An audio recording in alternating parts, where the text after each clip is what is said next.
ಇನ್ನು 2 ವರ್ಷಗಳಲ್ಲಿ ಕುಡಿಯ ನೀರಿನ ಪ್ರಾಜೆಕ್ಟ್ ಅನ್ನು ಮುಗಿಸಿ ಎಲ್ಲ ಕಡೆ ನಾವು ಏನು ಉದ್ದೇಶಿತ ತಾಲೂಕುಗಳು ಜಿಲ್ಲೆಗಳು ಮಾಡಿದ್ದೀವಿ ಆ ಜಿಲ್ಲೆ ಎಲ್ಲಕ್ಕೂ ಕೂಡ ನೀರು ಕೊಡ್ತೀವಿ.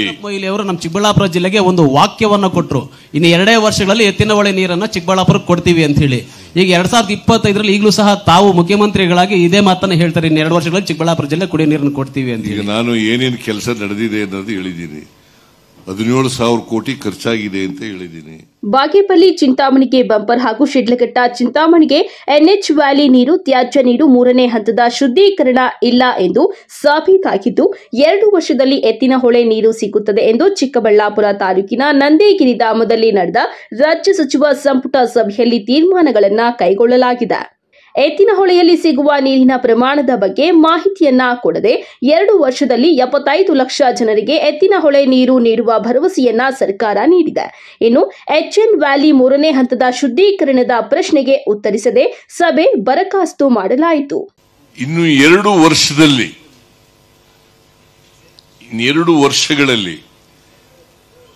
ಕುಡಿಯ ನೀರಿನ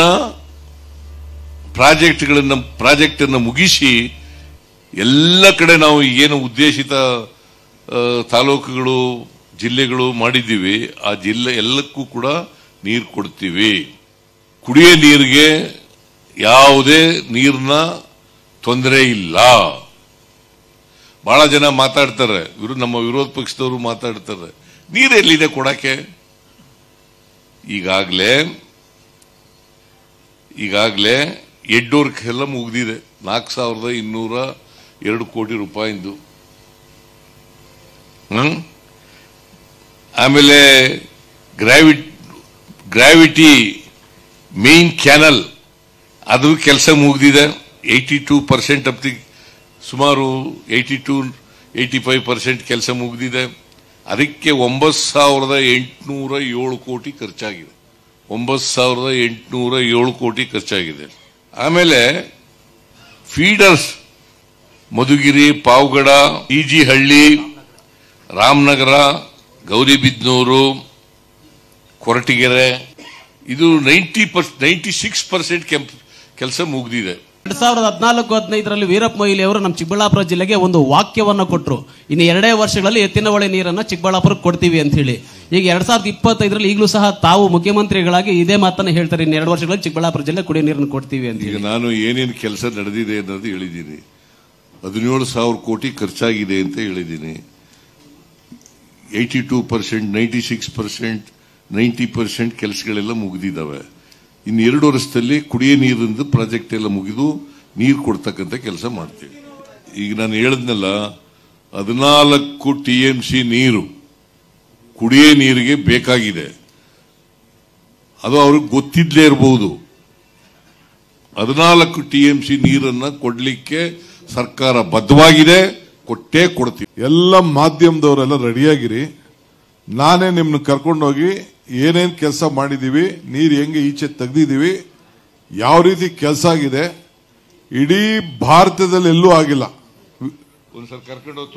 ಎಲ್ಲ ಕರ್ಕೊಂಡೋಗಿ ನಿಮ್ಮನ್ನ ತೋರ್ಸಂತ ಕೆಲಸ ಮಾಡ್ತೀವಿ. ನಾನು ಮೊನ್ನೆ ನಮ್ಮ ಮುನಿಯಪ್ಪನವರು ನಾವೆಲ್ಲ ಹೋಗಿ ಬಂದಿದ್ದೀವಿ. ಇವ್ರು ಕರೆದಿದ್ದು ಎಲ್ಲ ಬೇರೆ ಹೊರಟ್ಬಿಟ್ರಿ. ಇವರು ನಿಮ್ಮನ್ನು ಎಲ್ಲ ಬನ್ನಿ, ಅಲ್ಲಾಗಿರೋಂಥ ಕೆಲಸ ಏನ್ ಪವರ್ ಸ್ಟೇಷನ್ಗಳಾಗಿದೆ, ಅಕ್ವಿಡೆಕ್ ಏನಾಗಿದೆ, 10.5 ಕಿಲೋಮೀಟರ್ ಅಕ್ವಿಡೆಕ್ 40 ಮೀಟರ್ ಮೇಲ್ಗಡೆ ಲೈನ್ ನೀರ್ನ ನಿಮ್ಗೆ ತಂದ್ಕೊಡ್ಬೇಕು ಈ ನೀರಿಗೆ ಅಂತ ಅಂದ್ಬಿಟ್ಟು ಅಲ್ಲಿಗೆ ಮಾಡಿದೀವಿ. ಇವತ್ತಾನೆ ಕ್ಯಾಬಿನೆಟ್ ಅಲ್ಲಿ ಏನು ನಮ್ಮ ಹಿಂದೆ ಒಂದು ತೀರ್ಮಾನ ಆಗಿತ್ತು ಬಿಜೆಪಿ ಗವರ್ಮೆಂಟ್ ಅಲ್ಲಿ, ಬರೀ 1.89 TMC ಮಾತ್ರ ಸ್ಟೋರ್ ಮಾಡಬೇಕು ಅಂತ ಆಗಿತ್ತು. ಇವತ್ತು ಪರಮೇಶ್ವರ್ ಅವರು ನಾವು ಎಲ್ಲ ಕೂತ್ಕೊಂಡು ಮಾತಾಡಿ ಅಲ್ಲೂ ಕೂಡ ಈಗ ಕೊರಟಗೆರೆಲ್ಲೂ ಕೂಡ ಒಂದಷ್ಟು ತೆಗೆದುಕೊಂಡು ಜಾಗನ, ಯಾಕೆಂದ್ರೆ ನೀರ್ನ ನಾವು ಬರೀ ಡಿಸ್ಟ್ರಿಕ್ಟ್ ಅಲ್ಲಿ ಡ್ಯಾಮ್ ಹಾಕ್ಲಿಕ್ಕೆ ಆಗುದಿಲ್ಲ ಅಂತೇಳಿ ಈಗ ನಾವು 3 TMC ನೀರನ್ನ ಸ್ಟೋರ್ ಮಾಡಲಿಕ್ಕೆ, ಅದು ಒಂದು ಮೇಜರ್ ಡಿಸಿಷನ್ ನಾವು ಬ್ಯಾಲೆನ್ಸಿಂಗ್ ರಿಸರ್ವ್ ಮಾಡಲಿಕ್ಕೆ 2 ಜಿಲ್ಲೆಗಳ ಮಧ್ಯದಲ್ಲಿ ಮಾಡಲಿಕ್ಕೆ ತೀರ್ಮಾನವನ್ನ ಮಾಡಿದ್ದೇವೆ. ಎಚ್ಎನ್ ವ್ಯಾಲಿ ಮತ್ತು ಕೆಸಿ ವ್ಯಾಲಿ 3ನೇ ಹಂತದ ಶುದ್ಧೀಕರಣ ಮಾಡಬೇಕಂತೇಳಿ ಈ ಭಾಗದ ಜನರ ಬೇಡಿಕೆ ಇದೆ. ಅದನ್ನ ಏನಾದ್ರೂ ಮಾಡ್ತೀರಿ ಸರ್? ಎಚ್ಎನ್ ವ್ಯಾಲಿ ಮತ್ತು ಕೆಸಿ ವ್ಯಾಲಿ 3ನೇ ಹಂತದ ಶುದ್ಧೀಕರಣ ಮಾಡಬೇಕು ಸರ್. ಆ ಬಗ್ಗೆ ಸಂಪುಟದಲ್ಲಿ ಏನ್ ಚರ್ಚೆ ಆಯ್ತು ಮತ್ತೆ ಏನ್ ನಿರ್ಣಯ ಏನಾದ್ರೂ ಆಯ್ತಾ ಸರ್ ಅದ್ರ ಬಗ್ಗೆ? ನೋಡಪ್ಪ, ಕೇಳಿ ಇಲ್ಲಿ ಸ್ವಲ್ಪ. ಬೆಂಗಳೂರು ನಗರದ ಬರ್ಕಳಿ ಪ್ಲೀಸ್, ನಾವೇನ್ ತೀರ್ಮಾನ ಮಾಡಿದ್ದೀವಿ ಅಂತ ಹೇಳ್ತಾ ಇದ್ದೀನಿ. ಬೆಂಗಳೂರು ನಗರದ ಹೆಬ್ಬಾಳ ನಾಗವಾರ ಕಣಿವೆಯ ದ್ವಿತೀಯ ಹಂತದಲ್ಲಿ ಸಂಸ್ಕರಿಸಿದ ತ್ಯಾಜ್ಯ ನೀರನ್ನು ಶಿಡ್ಲಘಟ್ಟ ಅಮಾನಿ ಕೆರೆಯಿಂದ, ಈಗ ಹೇಳಿದ್ರು ಇವರು ಡಿಕೆ, ಅಮಾನಿ ಕೆರೆಯಿಂದ ಶಿಡ್ಲಘಟ್ಟ ತಾಲೂಕಿನ 45 ಕೆರೆಗಳಿಗೆ, ಶಿಡ್ಲಘಟ್ಟದ 45 ಕೆರೆಗಳಿಗೆ ಮತ್ತು ಚಿಂತಾಮಣಿ ತಾಲೂಕಿನ 119 ಕೆರೆಗಳಿಗೆ, ಒಟ್ಟು 164 ಕೆರೆಗಳಿಗೆ ನೀರು ತುಂಬಿಸುವ ಸುಮಾರು 237 ಕೋಟಿ 10 ಲಕ್ಷ ಅಂದಾಜು ಮೊತ್ತದ ಯೋಜನೆಗೆ ಆಡಳಿತಾತ್ಮಕ ಅನುಮೋದನೆಯನ್ನ ಇವತ್ತು ಕೊಟ್ಟಿದ್ದೇವೆ. ಏನಂದ್ರೆ ಮೂರನೇ ಹಂತದ ಶುದ್ಧೀಕರಣ ಆಗೋದ್ರಿಂದಾಗಿ ನೀರು ಶುದ್ಧ ನೀರಾಗುತ್ತೆ. ಈಗ ಎರಡು ಹಂತದ ಶುದ್ಧೀಕರಣದಿಂದ ನಮಗೆ ಅಶುದ್ಧ ನೀರೇ ಸಿಗ್ತಾ ಇದೆ, ಇನ್ನೂ ಖನಿಜಗಳಿದೆ, ವಿಷ ಇರುತ್ತೆ, ಅದು ನಮ್ಮ ಬಳಕೆಗೆ ಯೋಗ್ಯವಲ್ಲ. ಆ ಕಾರಣ ನಮ್ಮ ಕೆರೆಗಳು ಕೂಡ ಮಲಿನವಾಗ್ತಾ ಇದೆ ಎರಡನೇ ಹಂತದ ಶುದ್ಧೀಕರಣದಿಂದ ಬರ್ತಾ ಇರೋ ನೀರು. ನೋಡಪ್ಪ, ಆಮೇಲೆ ಆ ಕೆರೆಗಳಲ್ಲೇ ಬೋರ್ ಹಾಕಿದ್ದಾರೆ ಸರ್. ಶುದ್ಧೀಕರಣ ಬೇಕು ಅಂತಕ್ಕಂಥದ್ದು ಈ ಜನರ ಒಂದು ಇದಾಗಿದೆ ಮತ್ತು ವಿಜ್ಞಾನಿಗಳು ಸಹ ಅದನ್ನೇ ಹೇಳಿದ್ದಾರೆ.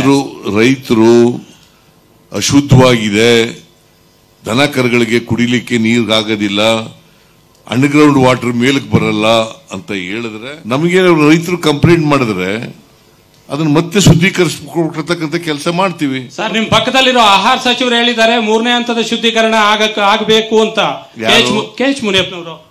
KH ಮುನಿಯಪ್ಪನವರು ನಾನು ವಿಡಿಯೋ ಇದೆ ನನ್ನ ಹತ್ರ, ಈಗಲೇ ಪ್ಲೇ ಮಾಡಿ ತೋರಿಸ್ತೇನೆ. ಏನ್ರಿ, ಯಾರು? KH ಮುನಿಯಪ್ಪನವರು ಮೂರನೇ ಹಂತದ ಶುದ್ಧೀಕರಣ ಬೇಕು ಅಂತ ಒತ್ತಾಯಿಸಿರೋ ವಿಡಿಯೋ ಇದೆ ಸರ್ ನನ್ನ ಬಳಿ. ನಿನ್ ಬಳಿ ಇದೆಯಾ? ಹೌದು ಸರ್.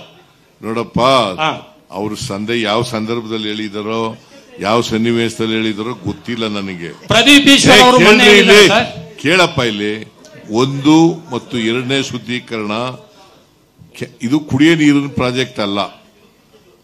ಕೆರೆಗಳು ತುಂಬಿಸೋದು ಅಂತಂದ್ರೆ ಕೆರೆಗಳಿಗೆ ಅಂತರ್ಜಲ ಮೇಲಕ್ಕೆ ಬರೆಸ್ತಕ್ಕಂಥ ರೀತಿಯಲ್ಲಿ ಮಾಡ್ತಕ್ಕಂಥದ್ದು, ಕುಡಿಯೋ ನೀರಿಗೋಸ್ಕರ ಅಲ್ಲ ಸರ್. ಆದ್ರೆ ಕುಡಿಯೋ ನೀರು ಮಾಡಬೇಕಾದ್ರೆ ತ್ಯಾಜ್ಯ ವಾಟರ್ ಅನ್ನ ಇನ್ನೊಂದ್ಸಾರಿ ಸಂಸ್ಕರಣ ಮಾಡಬೇಕು. ನಾವು ಕೊಡ್ತಕ್ಕಂಥದ್ದು ಕುಡಿಯೋ ನೀರಿಗಲ್ಲ ಸರ್. ಅದೇ ಕೆರೆಗಳಲ್ಲಿ ಕುಡಿಯೋ ನೀರಿನ ಬೋರ್ವೆಲ್ಗಳಿದ್ದಾವೆ. ವೀರಪ್ಪ ಮೊಯ್ಲಿ ಅವರು ಮತ್ತು ನಾನು ಈ ವಿಷಯವನ್ನು ತಿಳಿದು ಮುಖ್ಯಮಂತ್ರಿಗಳ ಗಮನಕ್ಕೆ ತಂದಿದ್ದೇವೆ. ರೈತರು ಹೇಳ್ತಾ ಇದ್ದಾರೆ ಮೂರನೇ ಹಂತದ ಶುದ್ಧೀಕರಣ ಬೇಕು ಅಂತ, ವೈಜ್ಞಾನಿಕವಾಗಿ ಇದನ್ನ ಪರಿಶೀಲನೆ ಮಾಡಿ ತೀರ್ಮಾನ ತೆಗೆದುಕೊಳ್ಬೇಕು ಅಂತ ಹೇಳಿದ್ವಿ. ಈಗ ಮುಖ್ಯಮಂತ್ರಿಗಳು ಅದರ ಬಗ್ಗೆ ತೀರ್ಮಾನ ತೆಗೆದುಕೊಳ್ತಾರೆ. ವೈಜ್ಞಾನಿಕವಾಗಿ ಏನು ಕುಡಿಯೋ ನೀರಿಗಲ್ಲ ಇದು ಅಂತ ಹೇಳಿದ್ದಾರೆ, ಕ್ಲಿಯರ್ ಆಗಿ ಹೇಳಿದ್ದಾರೆ. ಕೆರೆಗಳು ತುಂಬಿಸೋದು, ಅದರಿಂದ ನೀರಿನ ಮಟ್ಟ ಮೇಲೆ ಬರಬೇಕು, ಅಂತರ್ಜಲ ಅನ್ನೋದು ಮೂಲ ಉದ್ದೇಶ. ಅದರಿಂದ ಅದನ್ನ ಮುಖ್ಯಮಂತ್ರಿಗಳು ತೀರ್ಮಾನ ಬಿಟ್ರೆ ಇದು ಸ್ಪಷ್ಟವಾಗಿ ಇದು ಅಂತರ್ಜಲ ವೃದ್ಧಿ ಮಾಡ್ತಕ್ಕಂಥದ್ದು, ನೇರವಾಗಿ ಕೃಷಿಗೆ ಬಳಸ್ತಕ್ಕಂಥದ್ದಲ್ಲ. ನೇರವಾಗಿ ಈ ನೀರು ಕೃಷಿಗೆ ಬಳಸೋಂಗಿಲ್ಲ, ಕೇವಲ ಗ್ರೌಂಡ್ ವಾಟರ್ ರೀಚಾರ್ಜ್ ಆಗುವಂಥದ್ದು ಅಷ್ಟೇ ಮಾತ್ರ, ಇಷ್ಟು ಬೇರೆ ಯಾವುದು ಉದ್ದೇಶ ಇಲ್ಲ. 2023ಕ್ಕೆ ಅಧಿಕಾರಕ್ಕೆ ಬಂದ ಮೇಲೆ ಮಾಡಿದ ತೀರ್ಮಾನದಂತೆ ಪ್ರತಿ ಡಿವಿಷನ್ ಕೇಂದ್ರದಲ್ಲಿ ಸಚಿವ ಸಂಪುಟ ಸಭೆ ಮಾಡುತ್ತಾ ಬಂದಿದ್ದೇವೆ ಎಂದು ಮುಖ್ಯಮಂತ್ರಿ ಸಿದ್ದರಾಮಯ್ಯ ಹೇಳಿದ್ದಾರೆ. ಬೆಂಗಳೂರು ಡಿವಿಷನ್ ಕ್ಯಾಬಿನೆಟ್ ಸಭೆಯನ್ನ ನಂದಿ ಬೆಟ್ಟದಲ್ಲಿ ಮಾಡಿದ್ದೇವೆ ಎಂದರು. ಸುಮಾರು 3,400 ಕೋಟಿ ಮಂಜೂರು ಮಾಡಿದ ಹಣ ಖರ್ಚಾಗಲಿದೆ. ಬಿಜೆಪಿಯವರ ಕಿವಿ ಮುಟ್ಟಬೇಕು. ಬೆಂಗಳೂರು ಡಿವಿಷನ್ ಮಾತ್ರಕ್ಕೆ 2,500 ಕೋಟಿಯಷ್ಟು ಚರ್ಚೆಯಾಗಿದೆ. ಎತ್ತಿನಹೊಳೆ ಯೋಜನೆಗೆ 23,251 ಕೋಟಿ ಅಂದಾಜಿಸಿದ್ದು, ಇದುವರೆಗೂ 17,140 ಕೋಟಿ ಖರ್ಚಾಗಿದೆ ಎಂದರು. ಇವತ್ತು ನಂದಿ ಬೆಟ್ಟದಲ್ಲಿ ಸಚಿವ ಸಂಪುಟದ ಸಭೆಯನ್ನ ಏರ್ಪಾಡು ಮಾಡಿದ್ದೀವಿ. ಇದು ಬೆಂಗಳೂರು ಡಿವಿಷನ್ ರೆವಿನ್ಯೂ ಡಿವಿಷನ್ ಅನ್ನ ಸಚಿವ ಸಂಪುಟದ ಸಭೆ. ಹೆಚ್ಚಾಗಿ 90%, ಮೋರ್ ದೆನ್ 90% ಬೆಂಗಳೂರು ಡಿವಿಷನ್ ಅನ್ನ ವಿಷಯಗಳನ್ನೇ ಚರ್ಚೆ ಮಾಡಿ ತೀರ್ಮಾನ ಮಾಡಿದ್ದೀವಿ. ಬೇರೆ ವಿಷಯಗಳು ತುರ್ತಾಗಿದ್ರೆ ಮಾತ್ರ ತಗೊಳ್ತೀವಿ.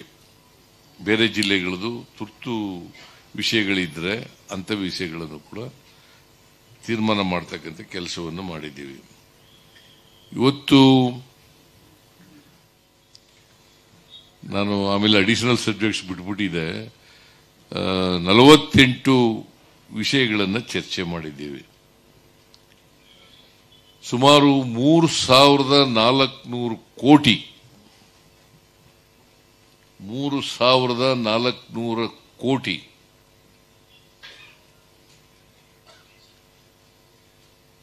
ಈ ಎಲ್ಲ 48